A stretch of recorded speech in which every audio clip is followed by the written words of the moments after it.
Baik, terima kasih. Assalamualaikum warahmatullahi wabarakatuh. Selamat berjumpa bersama saya Gary Penasa. Hari ini kita akan membahas mengenai komponen dan artefak.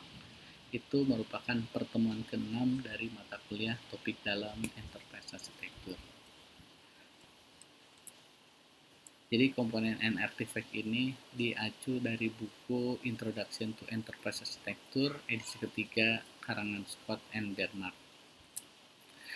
Kalau kita lihat komponen and artifact ini, kita akan membahas mengenai EA Framework. Jadi EA Framework itu akan memberikan semua yang terkait dengan struktur untuk membuat model dari enterprise, baik sisi bisnis maupun teknologinya, pekerja atau lingkungannya. Setiap komponen tadi merupakan komponen yang terkait satu sama lain dari setiap levelnya. Dengan kata lain, setiap komponen itu merupakan building block untuk membangun semua hal terkait operasi IT. Jadi EA Artifact ini menceritakan tentang komponen-komponen dari enterprise architecture. Kalau kita lihat di sini, jadi dijelaskan analogi pada saat arsitektur rumah, enterprise architecture komponen seperti ruang yang ada di rumah. Ruang tadi dapat ditambahkan, diubah, dikurangin, dimodel ulang, dicabut. Nah, itu tadi komponennya.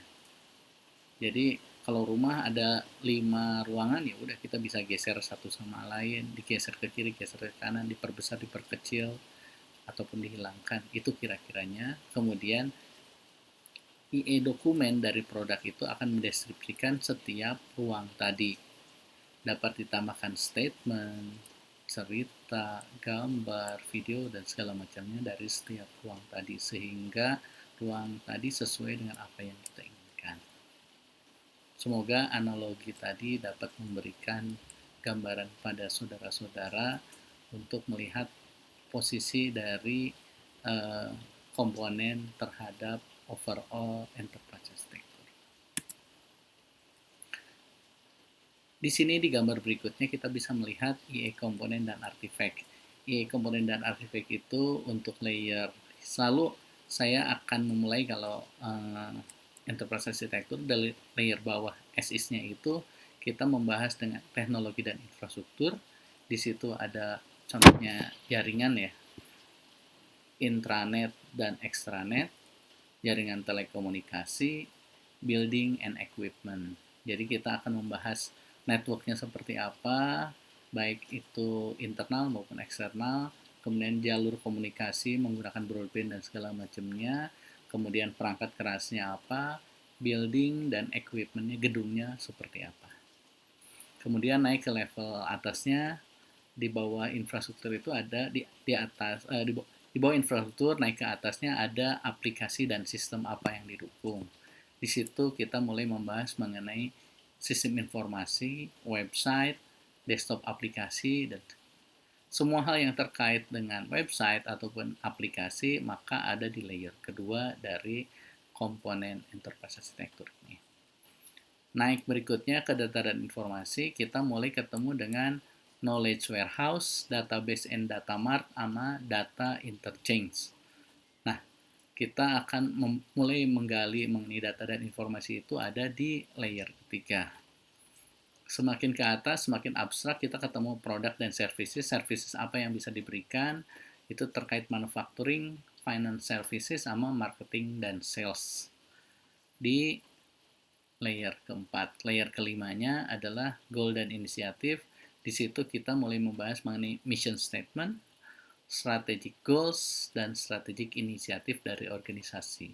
Itulah 5 layer tadi merupakan contoh dari komponen-komponen yang ada dari enterprise architecture. Jadi secara vertikal, komponen yang paling bawah paling rendah dan paling atas paling tinggi. Maksudnya level abstraksinya semakin rendah semakin nyata. Orang masih bisa lihat infrastrukturnya apa, teknologinya seperti apa, jaringan, kabel, dan segala macamnya. Itu layer paling bawah. Semakin atas, semakin abstrak, kita akan sulit sekali melihat yang dimaksud dengan mission statement itu apa, tujuan itu seperti apa, dan segala macamnya.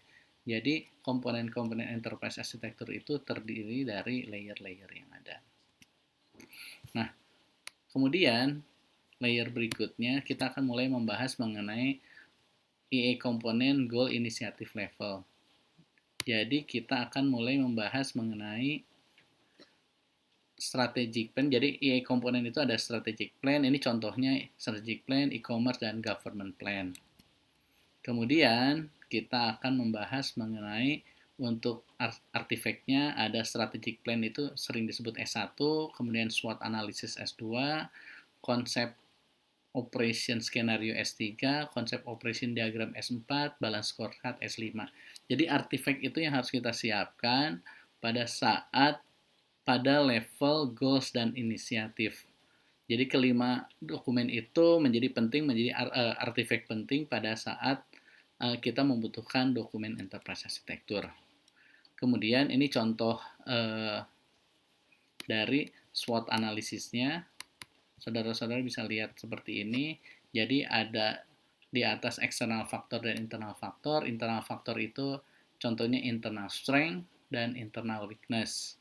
Yang di kiri external factor itu external opportunity dan external threat.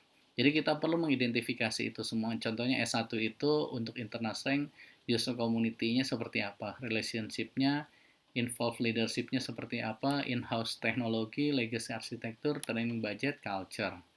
Untuk weakness-nya, kita perlu melihat weakness dari policy regulasi, governance value, IT skill system, enterprise architecture, IT skill, dan low usability-nya. Itu perlu kita lihat.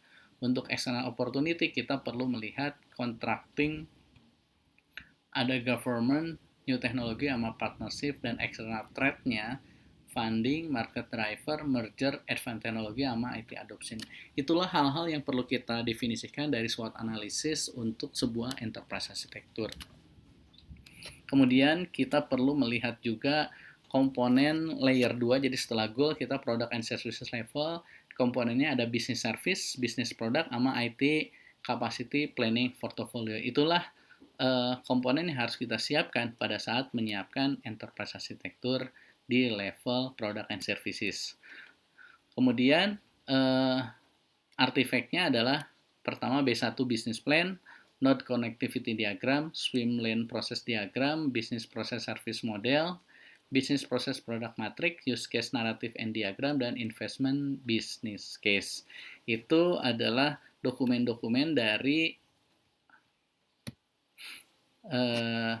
product and services level. Demikianlah pembahasan kita pada pertemuan ini.